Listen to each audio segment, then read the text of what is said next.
on the issue of migration, compassion, reason in the migration debate in Europe. That's, of course, a very controversial and very big debate. And I would like to start with a call that permanent camps in the European continent for treating migrants like we see now in the Greek islands, this is really a disgrace. It makes no sense. It's utterly wrong, and it's a shameful fact given European history and our wealth level, which we can really do better than we do currently. It's really very wrong, and I will now analyze all the aspects of this migration debate, and I will also call for openness, for compassion, for leadership on that issue, because we create many of our problems ourselves, with our wrong economic thinking, with this kind of very intrinsic collectivism and wrong economic approaches, and we have to be better. First of all, and do all people in the world want to live in Europe? Yeah, no.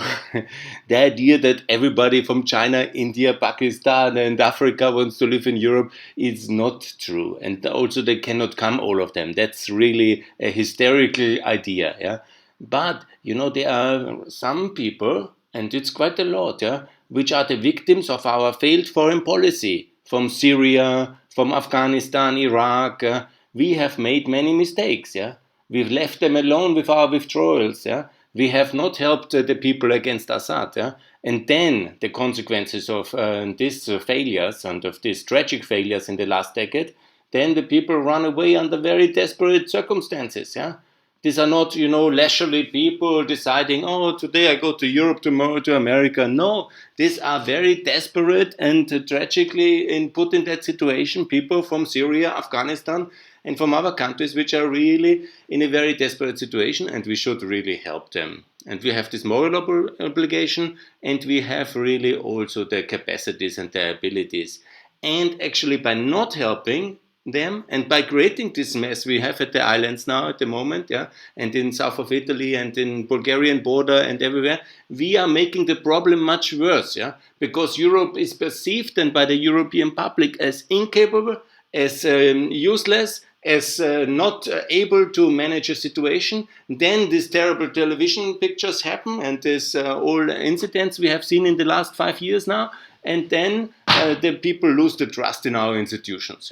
It's our own bad management, not first of all only of the foreign policy, but then later of the concrete results of that negative foreign policy by creating all these blockages, all these camps, all these walls, and before them then we have the problem, and then we have this terrible perception that our mainstream politicians are somehow not able to settle that issue, whenever at the end of the day the volume of people, even when it's 1 million or 2, in a whole European working labor market, it would be no really big challenge to integrate them well, and then you don't have a single television picture as we have now again, and all these crisis centers, these hotspots, we do create them with our wrong policy.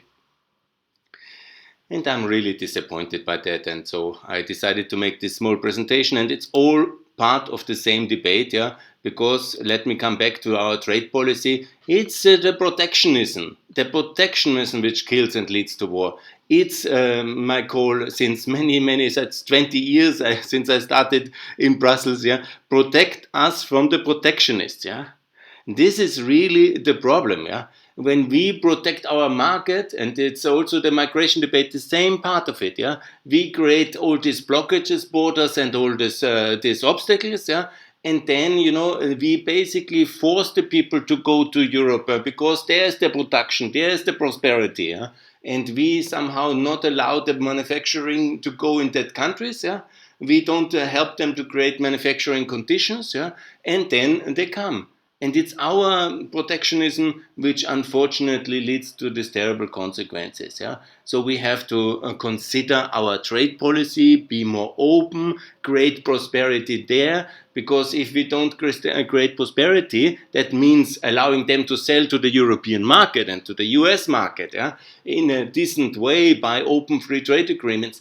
Then, what should the young people then do? Often they come and they want to work in Europe because there are the production and manufacturing economic possibilities. So we really have to see that as two pillars of the same debate: protectionism, free trade, and migration. Anti-migration populism is a dangerous folly, idiocy. It's twin evils: protectionism and this populism, anti-migration populism. And we really have to explain them that openness creates prosperity. And there are so many examples. I will talk about Switzerland, about Canada, about the whole story of the United States settled by European immigrants. Yeah? And this is the way to achieve prosperity. We have to increase opportunity, interaction between people, and have openness conditions. Yeah, this whole idea of that's actually the idea of the European Union by itself. I mean, that's the idea of the internal market, and that's the success of the internal market. Is freedoms of services, people, goods, trade, yeah? Capital. That's so good. Yeah. And so basically, I see again, curiosity, entrepreneurship, technology, progress, global trade, that's all one part of this openness, freedom agenda. We have to really convince and lead the people, not play with cheap fears. Yeah, of course, you are afraid a bit of the unknown, of the people you don't know. They might be dangerous, they might be strange, and they are strangers. But most people, 99% are good. Yeah? You can, when you give them opportunity to work legally, they will not go into any kind of illegal activities. Yeah? And the ones who go into illegal activities, we have the institutions to take care of. We have to support them as well. But all this xenophobic populism is really a big disaster, and it's our wrong trade and our wrong economic model and thinking which is somehow fooling that tragic folly. So we have to win the debate on migration, first of all, with higher growth rates in the Western economies. Yeah? Better economics, stimulating investment, and more flexible labor markets. Yeah? All this kind of post-socialism tradition which we had in the last years, this kind of very protective labor market mechanisms, these high tax situations, these welfare maximum ideas which we had in the years, we have to be more competitive. It's also for our own good. Yeah? It's our people, if you want to make the difference with the migrants, which own the properties, and then the property prices go through the roof with population increases. Yeah, we also need for our children good jobs. Yeah, good economics is good for everybody, for the newcomers and for the people who are maybe there for generations. Yeah, it's also good for the politicians, and it's good for the business elite. It's good for the NGOs. A better economics based on lower taxation, more openness, free trade, better investment conditions, treating capital better, and more flexible labor markets. This is basically the thing. And then there is less distribution envy, because much of this xenophobia is driven by the idea, it gets my job now. Oh shit, there's new guys and they will not want to compete with me. Huh? So this kind of envy you don't have in very well working economic systems with growing success rates. Yeah. And this you can do by lowering taxation, by more openness, more flexible labor markets. And it's very much the ones who are doing all this protective labor market policy, high taxation, which then create the condition for this envy politics and fear mongering, which we unfortunately see, especially in the last decade. And that's really very wrong.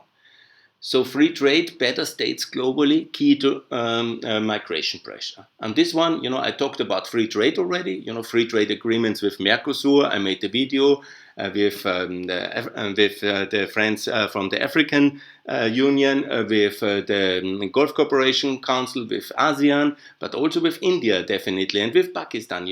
These are creating better conditions there.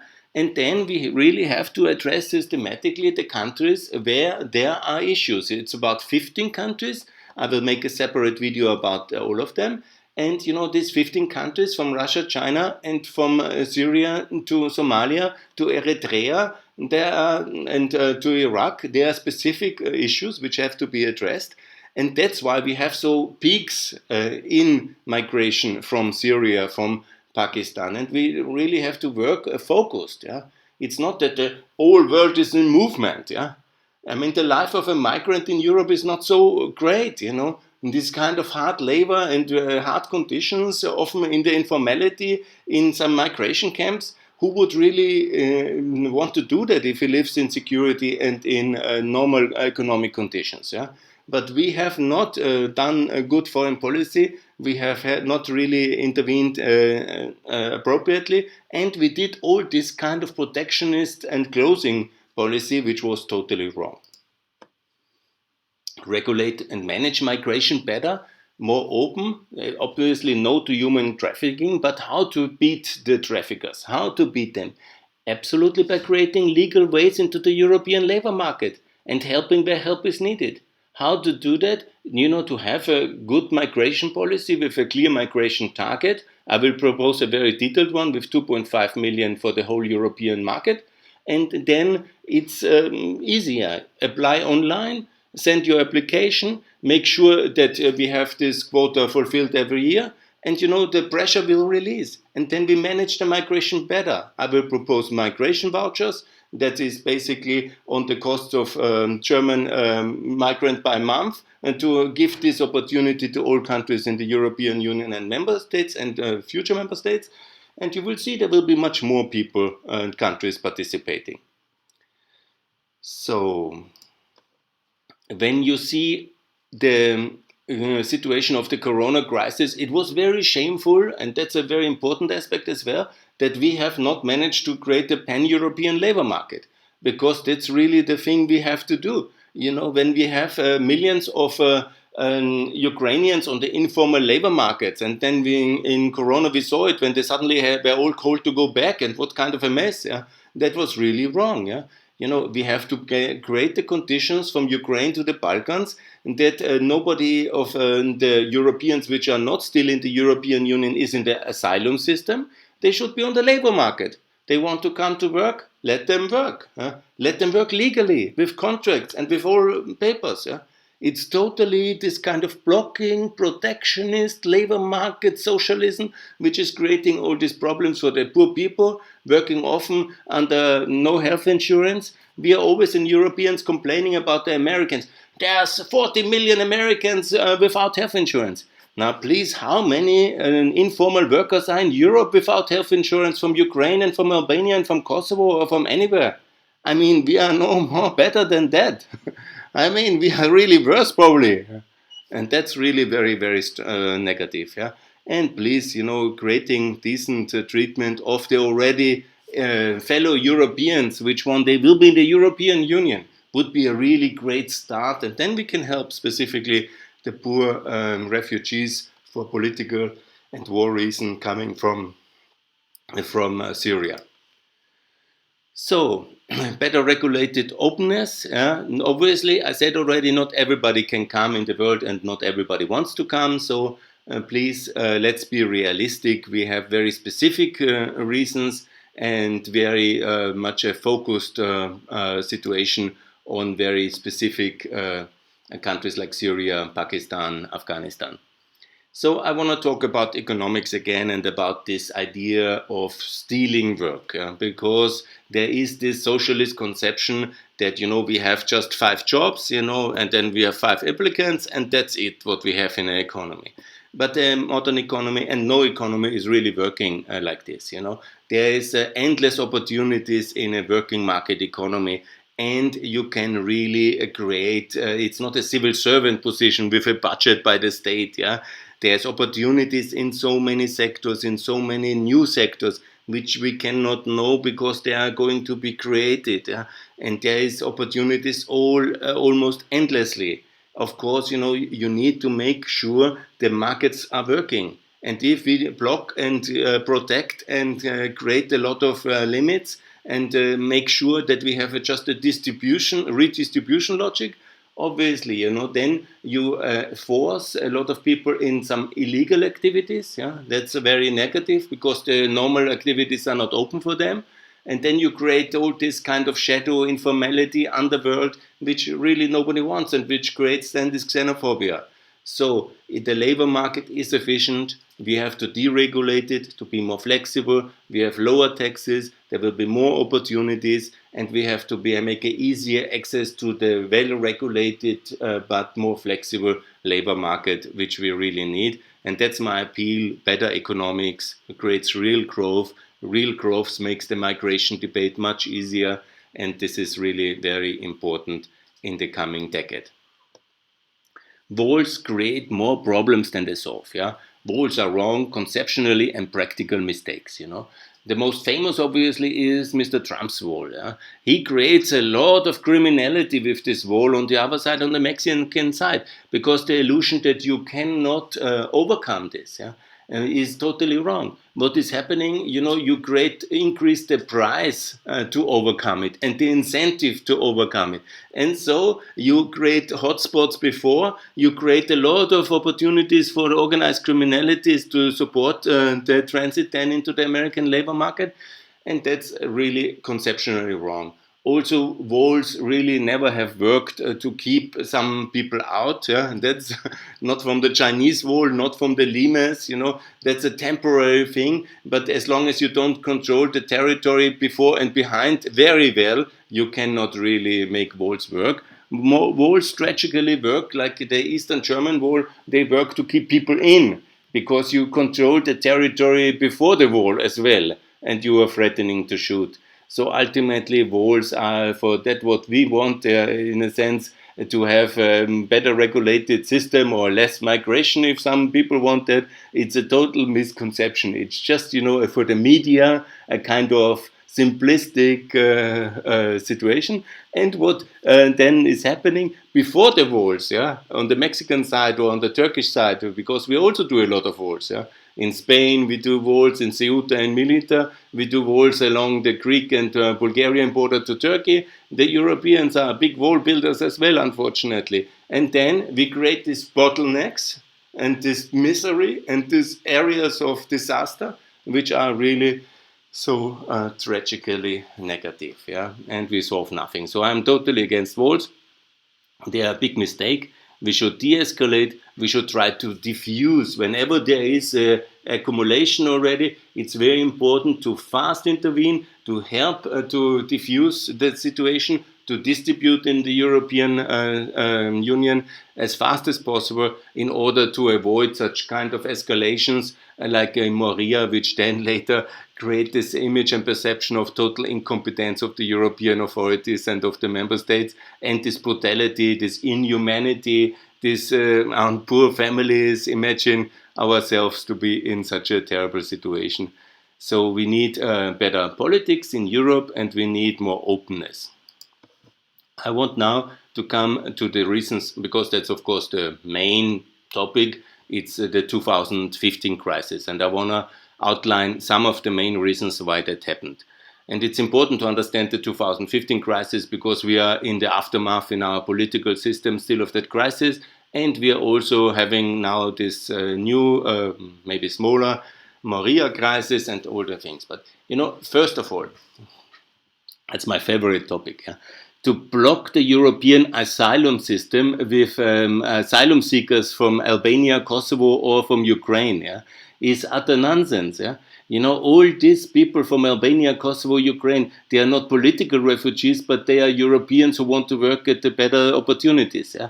So we block them from a European labor market, force them as only open way into the asylum system, and then our welcoming asylum system for political refugees is blocked by Europeans who want to work simply. I mean, this is a total nonsense. And I said that since 2015, many people were angry, but we need a pan-European labor market open for everybody from the Balkans and for Ukraine, Moldova, and Georgia, and also for Belarus, Armenia, and Azerbaijan. These are our Eastern partners. This is our future member states in the case of the Balkans, Ukraine, Moldova, and Georgia. And so then our welcoming system, our asylum system is relieved. And the second major shock, obviously, and the third, fourth, fifth reason are connected with our weak foreign policy. The Russian aggression into Ukraine was creating a big currency shock in Eastern Europe, a big economic shock. Obviously, a lot of people then came to the European Union, first of all from Crimea and Donbass, but also from the other parts of Ukraine. and also then from the Balkans additionally, because it was a very hard shock, less felt economically in Western Europe, luckily, but in Eastern Europe it was a terrible shock. And see the currency crises in all the countries, and it was really very bad. So then, of course, it combined itself, compounded, if you want, with the withdrawal politics from Iraq and from Afghanistan, leaving these countries and our people, which for a decade we have told to support us, to work with us as translators in construction or whatever kind of security, and then we simply withdrew under Obama, and then these people were left alone. And then the Taliban were rising again, and the ISIS was rising in Iraq especially, and also in Syria. And then obviously the people were running from these terrorists and from these terrible breakdowns of their countries. Yeah? And then basically this is very understandable.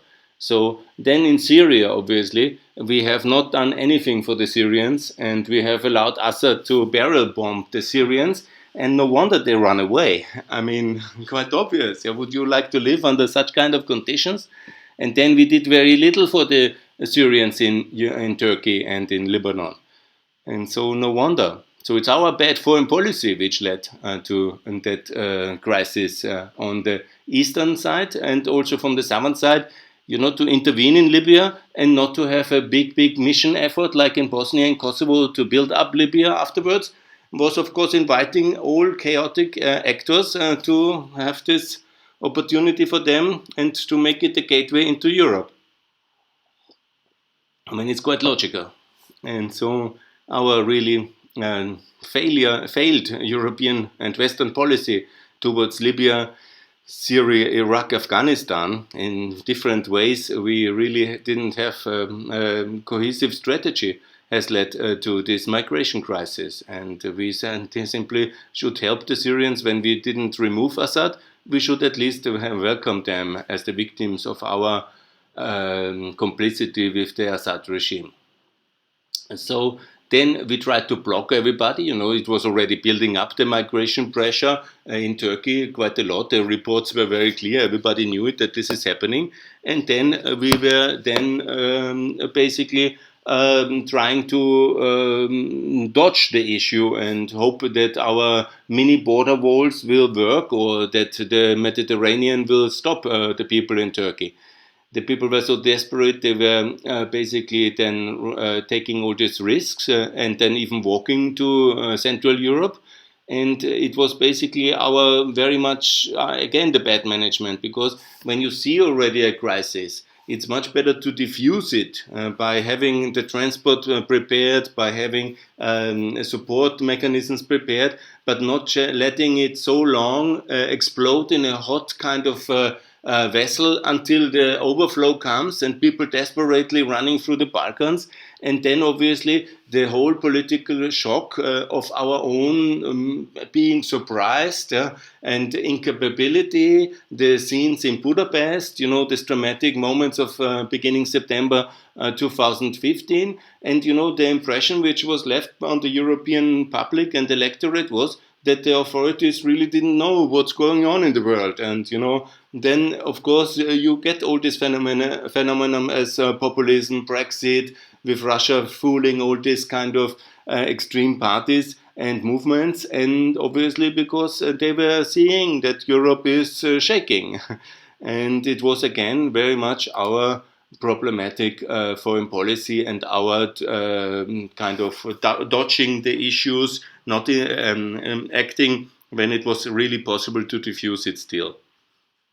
And of course, it's all connected to the great American withdrawal, the great American confusions from August 2013. Since then, leaving all these new possibilities for Russia, from Syria to Crimea, and this kind of withdrawal and confusion policy, I call it. And it was the 31st of August, the decision to let Assad to use chemical weapons in Syria against its own population as a kind of a symbolic moment where really the West has allowed the Middle Eastern dictators to get away with all this kind of brutality and also then came immediately the Ukraine war and then Russian intervention in the European, British, and American politics and all these things which you very much know about it.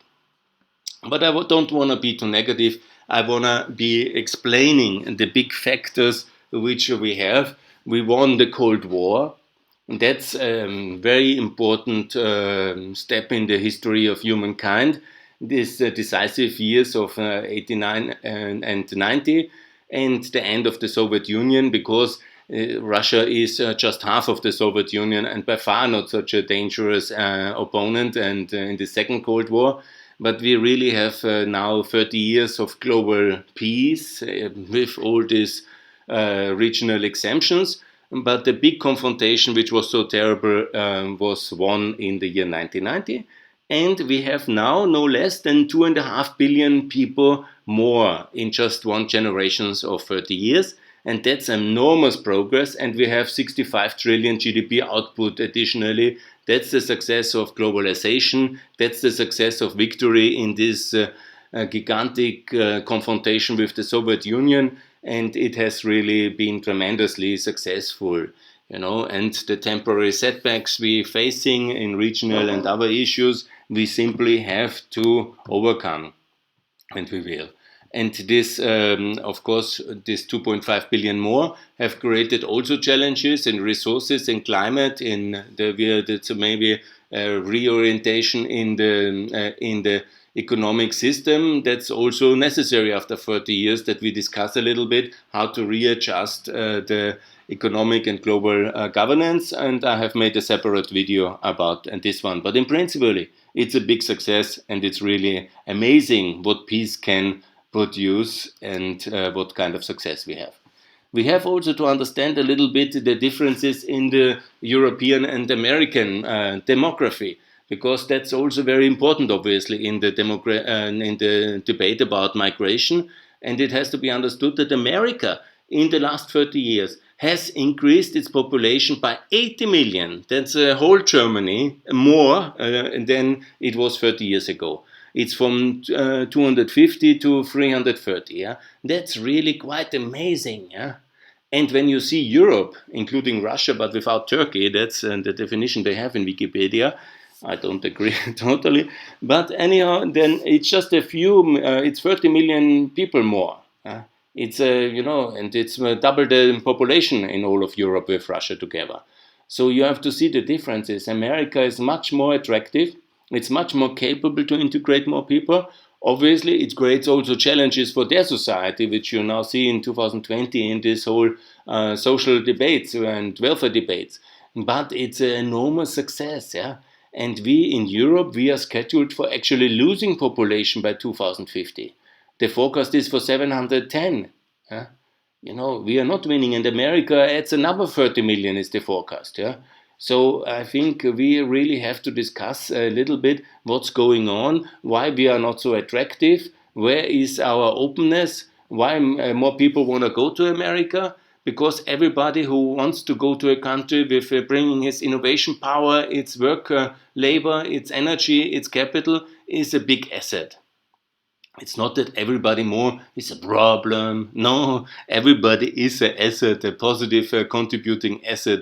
And that's basically what America gets much more. And we have to commemorate our lack of European openness.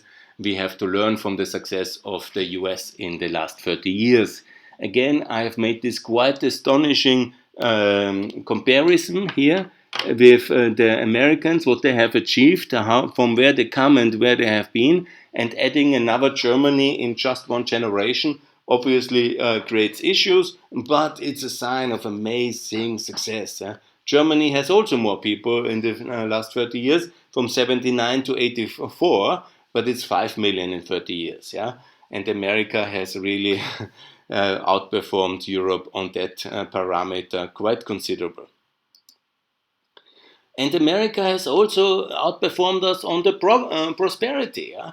It's also quite striking how much poorer we are still GDP per capita in Europe. Obviously, okay, Europe has taken in 100 million people in the form of the 13 enlargement countries. That's to be respected. That was a major achievement of European Union in the last 15, 20 years.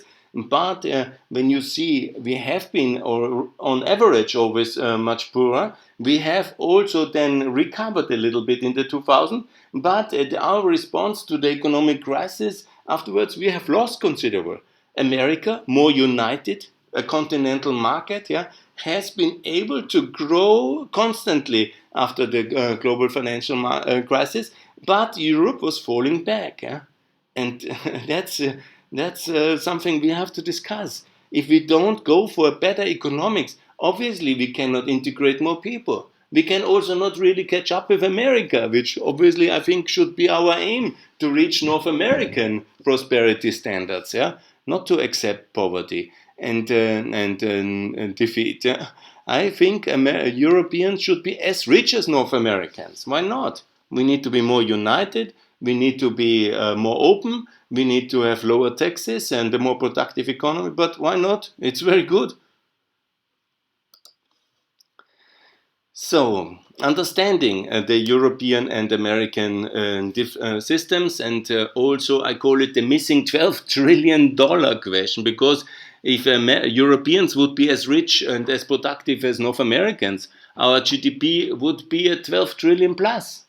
I mean, that we should consider. It's a loss of output, a significant loss of output, which is connected to our higher tax system, to our lower openness, and to our less lower unity factor, which we really have to think about it. Yeah, and we need more openness in terms of trade. We need to be more openness towards migration, and we need more unity in Europe to enlarge the European Union, to include Ukraine and the Balkans, to conclude the FTAs, Mercosur, ASEAN with African Union, and also to be more open and not to see everybody coming as a problem, but as an opportunity, and really change our perspective on that one. I've said already, our differences with America are quite striking. Yeah? When you see the American states, yeah, the 50 ones, as individual states, yeah, global states, as sovereign states, and you rank them as economies in a list, yeah, then it's only 4 European member states, yeah, which can compete and which would be under the best 50 richest states. Yeah? And that's quite striking. Huh? I mean, we are so much behind America in terms of prosperity that it's really, I think, astonishing. And I think, I don't see any reason for that. And I cannot accept it as a, yes, but we are more social, we are more wealthy, we have better health. I mean, really, what is the social way we treat the Eastern Europeans on our labor markets? Yeah? What's the social way of excluding the Albanians and Ukrainians and the Kosovo people from our prosperity? How social is that? That's terrible. And we also deprive our own people of this prosperity to be as rich as the people from, let's say, Delaware, or, we have just Ireland, Luxembourg, which are, and then which else I found them. There is also Netherlands and Sweden. Yeah, that's the only 4 European states which are under the best 50 if we rank the. I mean, that's quite questionable. Huh? And United States here, GDP, let me see, 62, European Union 36. I mean, is this acceptable? Is this good? Is this amazing? No. I say again, Europeans, let's not accept this kind of policy. Let's be more open. And everybody from Syria, let's help them. Let's be welcoming them. Of course, it's an investment in the beginning, but it makes sense. Yeah, there's this great story about the son of a Syrian migrant to be the founder of Apple, and there will be other stories like this if we create the economic conditions for welcoming them. And just to make sure, I call on everybody to relieve all the refugees which are currently on the Greek islands into the Central European area. Austria, Germany, Sweden, also France could do much more, and also the Netherlands. Let's get them in before the winter, because really we don't want a crisis winter of people freezing in any kind of terrible camps in Greece, and it's not a long-term settlement anyhow, because what you want the people there to live forever in these islands, yeah, I mean, this is totally wrong. Anyhow, I have already said how to do it. I will not go in more details on that one. We have to have a voucher system, a financial system. Look, you cannot force any state to accept refugees. So you have no the moral appeals for solidarity and European values and human rights didn't really succeed so well. So it must be a financial way to do that. Yeah, and how it can be done. So basically, to make a voucher, and everybody who comes to the Greek or Bulgarian border, so in Italy after being rescued from the sea, gets a virtual voucher, gets registered. You know, everybody has to be biometrically registered, absolutely, must be clearly identifiable, and must be also clearly in one European database. And with this database also attached a voucher. Any country who is ready to take him or her or that family gets recompensated to the costs, what it would cost in Germany for 1 month to make full integration possible with medical care, with food, with accommodation, with reintegration and training efforts in order to prepare for the labor market. And this voucher follows this migrant. You know, if they accept, for example, in Albania or Lithuania or in Sweden or in Poland, and this migrant, then they get recompensated to what it would cost in a rich Western European country like Germany or Austria or Sweden to take care and integrate the full cost. Yeah, that's quite a lot. Maybe 5,000 euros a person a month, maybe even more. That is the cost of full taking care. That's not what this person gets. Don't get me wrong. You know, there can be some subsidy for living allowance also in the terms of a pocket money in such things included. But this is for the municipality or for the state, and really takes the responsibility for this person per month.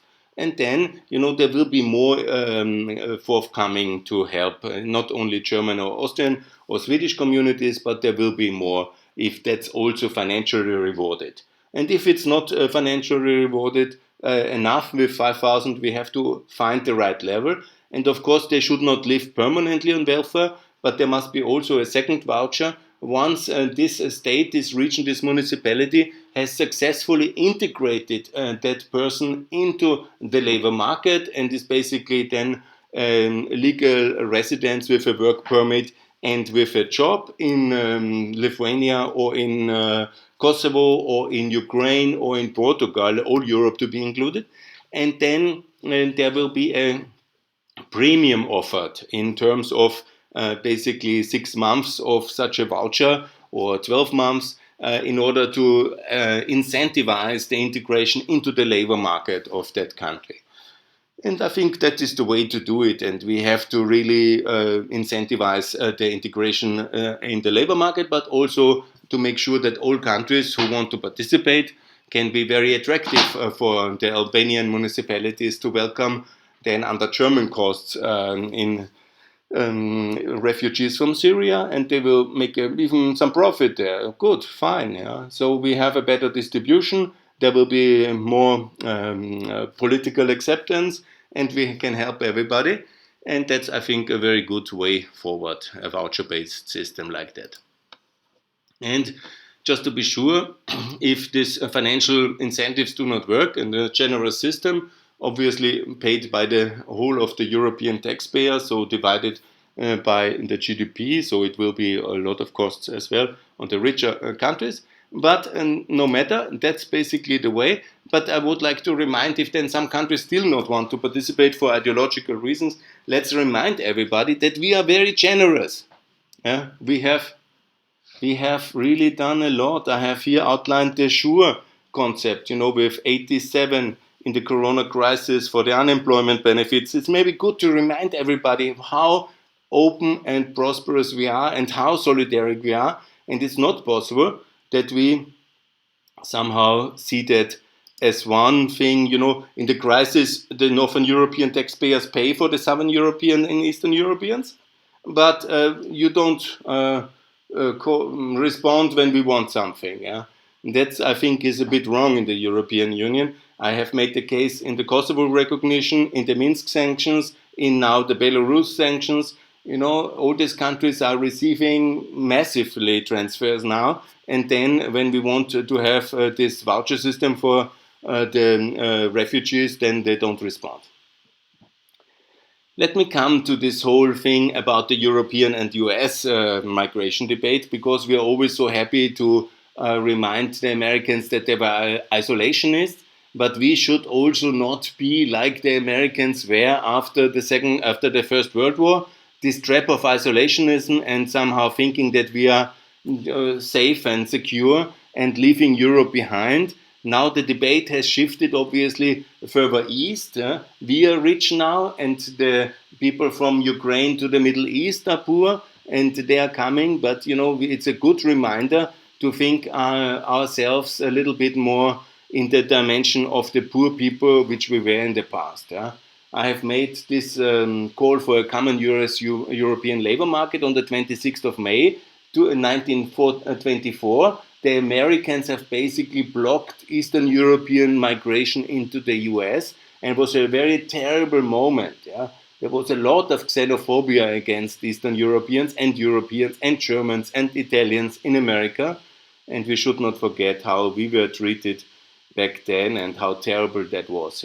It took until the year 68, when the 30th of June, when the Hart-Celler Act, was finally adopted and approved, and America was opening again. So this was over 40 years American labor market, and America itself was blocked for Europeans and the world, and it was very, very, very bad years for Europe, you might remember. Without this access to the American labor market, it was really very terrible. That was a very courageous thing, and we should also try to have an open common labor market between the US and the EU, because also this kind of openness is very important. I would like to remind everybody, we have this 30th of June day, and we have really so many Europeans. It's over 55 million Europeans which left Europe from the middle of the 19th century to 1940. And again, so many millions went after the end of the Cold War.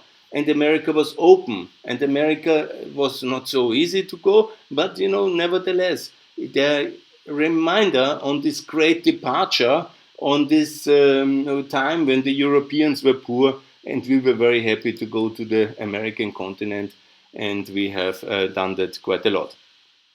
I will check the situation.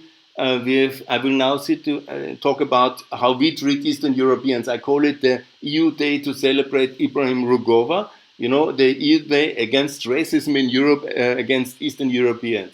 Because we are now really treating the Ukrainians, Albanians, Kosovo, Serbians exactly like the Americans have treated us in the 20s to the 68. And we really should reconsider that and open our European labor market fully for all Eastern Europeans to have more remittances. We also will benefit from these new resources in the labor market, and we should have this better approach towards the pan-European labor market. And then our asylum system, our support system is much more open for the Syrians, for the Afghanistan, because people from Afghanistan, because they obviously need more support than the Ukrainians and the Albanians to integrate in our labor market. And also we cannot open for all of Syrians, obviously, but we can open for all from Ukraine, for all from Kosovo, and we should do. The faster, the better. So what I call is for a European net migration target. Ursula von der Leyen has made a good speech now at the State of the Union, and she has said that over 2 million people are coming to the EU every year. I looked actually at the detailed number, and it's 2.5 which are coming, it's 1.2 which are leaving, so it's about 1.3 which are net gain. I think we can do better than that. And we should have as we have an inflation target, we should also have a net migration target in the European Union. Of course, it will be controversial, but about 2.5 million a year. This is about 0.5% of the EU population to have as a target, and then to agree on it. When it's a bit too much, we reduce, the system to welcome refugees and new Europeans and new people from outside Europe. But this would be a reasonable way to do it. And I think to have a net migration target of 2.5, it would really economically help us a lot. It would help us fiscally a lot. It would really strengthen Europe. And it is very good to have this well regulated because, again, as I said, let's do an online system. Let's give this target out. Let's make a platform where they can apply. And then we really have them by airplane coming, integrating, and not to create all this mess between Turkey, Greece, and in Italy, all these terrible conditions, heartbreaking families on dangerous boats in the Mediterranean. I mean, we are as bad as the Americans were in 1924, and where that had led to this global crisis later, I don't have to remind everybody. I'm a bit careful with all these comparisons with history about camps and so, but I think everybody understands what I mean. So the question is, ask the Europeans, do you want to be as rich as Canada and Switzerland? Yeah? I think, Canada and Switzerland. Canada is $10,000 per capita richer, and Switzerland is at 80,000. Yeah? Austria is at 50,000 GDP per capita, dollar, and Switzerland is at 80. I mean, it's quite strong. If you ask anybody, do you want to be Canadian or Switzerland? Most people would say, oh, that's a good idea. Yeah? But by the way, they are much more open than we. Canada is at 21%, and Switzerland, let me find it, 29% foreign-born residents. I mean, Austria has also 20%. Yeah. Sebastian Kurz is right. We have a good percentage on that one. But Switzerland is at 30. So that's a comparable country. So why are we not more open? And don't you want to be richer? It's the openness which creates prosperity, and it's protectionism which kills. So the EU because I'm from Austria, it's also, excuse me a little bit for this Austrian, but I would like to congratulate Austria for its growth. We have reached now 9 million people. That's when I was a student and at the moment when the Cold War fell 30 years ago, we were 7.5. Now we have 1.5 more million people, and that's very good. We are also much richer. We were about 17,000 of GDP, and now we are at 51. 3 times richer. I mean, it's good. We very much profited from this central position, and we have really been tremendously lucky with the end of the Cold War, with this openness. More people came. True, that was really wonderful, yeah? Because we always have been the capital, and Vienna has been the capital of this whole region. It's a multi-ethnic center of Europe, and I think it's striking that Vienna is still today not as big as it was 1910. 1910 we had more than 2 million inhabitants, and now we are just at 1.9, reaching 2 million maybe in this decade and 2030, yeah? Maybe hopefully sooner. And situation is that at that time the world was at 1.8 billion people, and now it's at 8 billion. Yeah? So we should think about a Vienna of 4 times bigger.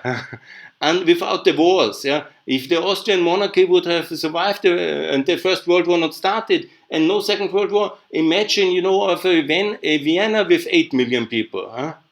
Not Austria with 9. Yeah? Think about that dimension. I mean, we have not reached even the level of 1910, 110 years ago. I mean, and we were much more open and much more international city in this time of 110 years ago. And I call on the Austrian authorities, when it's about 100 children and you make such a mess, it's really that I could cry. And I feel ashamed of what the Austrian public is now doing, and really get these children back to Austria. And otherwise I will call for every month to get 100 children. And actually, this is what you should do. I mean, such a young prime minister, and then having such a shabby position, it's really outrageous, and I don't feel very good about it. Anyhow, that's my concluding remark now. 30 slides, probably enough for one presentation. It's very much time to make sure that we don't have permanent camps in Europe anymore. That's really wrong. The people have to go to Central Europe to be welcome before the winter, to be with integration vouchers, to be integrated in the labor market, to be helped with the integration and the medical and all other integration which you need in the beginning when you arrive after such a terrible journey, and then to be helped to learn languages and to learn skills and to understand what can be usefully employed in order to be active in the labor market. Obviously, that's the target. And no long-term settlements in Europe 2020. This is for 7 days.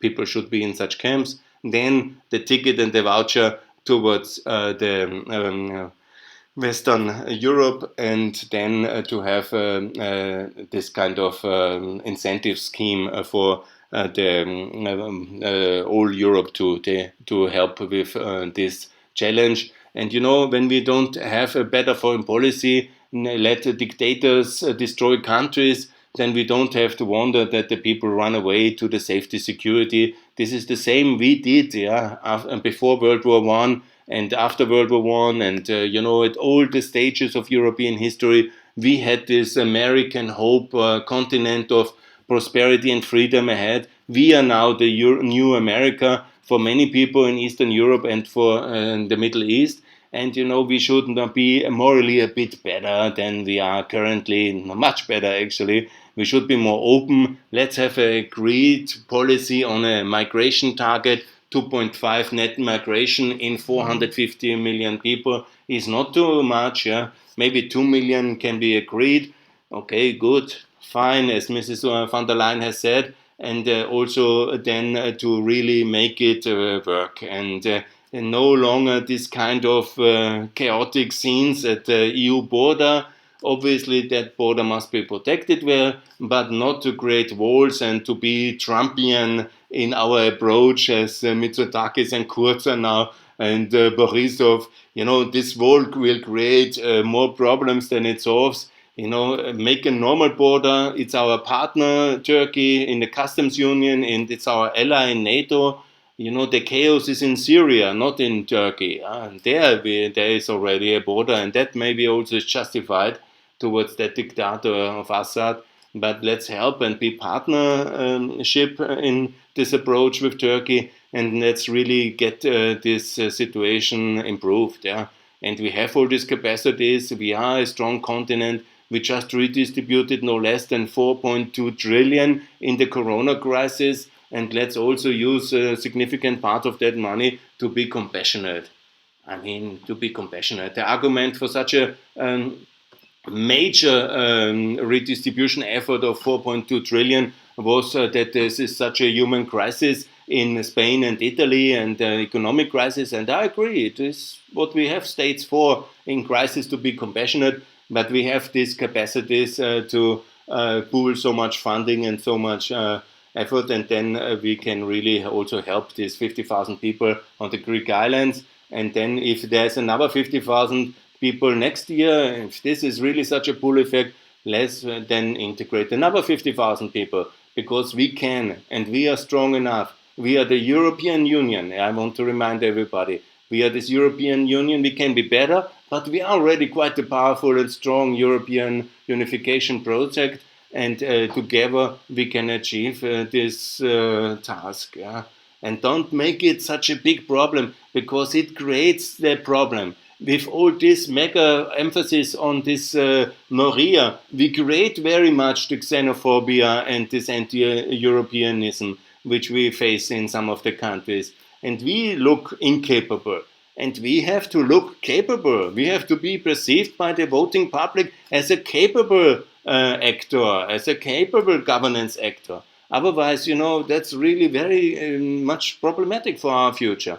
And I'm optimist. Let me close on optimist. I'm confident we will also manage this challenge very well. And I call for compassion, solidarity, and reason in the migration debate 2020. And let's welcome these people. And they are people, no migrants. They are human beings, and they will also make a very good contribution to European GDP and also to our general credibility as a global actor, which supposedly we want.